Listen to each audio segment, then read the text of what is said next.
10টা বাজে আমার ছেলে স্কুল চলে গেল। তারপরে দেখো ভিউটা, ছাদে চলে আসলাম। আজকে প্রচুর কুয়াশা পড়েছে, তো তাই দেখাতে নিয়ে আসলাম।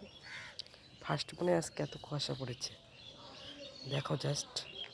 আমাদের ছাদে একটা লাউ গাছ লাগিয়েছি, তো লাউ ধরেছে, একটা বড় হয়েছে লাউটা অনেক। আমার ঠান্ডা লেগেছে, গলার ভয়েসটা ভালো লাগছে না জন্য শুনতে। দেখো খালি তোমরা।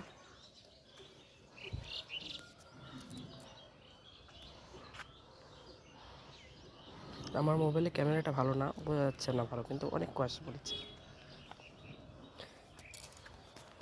তারপর নেমে রাস্তায় যাবো, একটু রাস্তাটাও দেখাবো তোমাদের, দাঁড়াও। দেখো ফাঁকা একদম রাস্তা, খালি একটা গাড়ি যাবে। Tata, bye bye.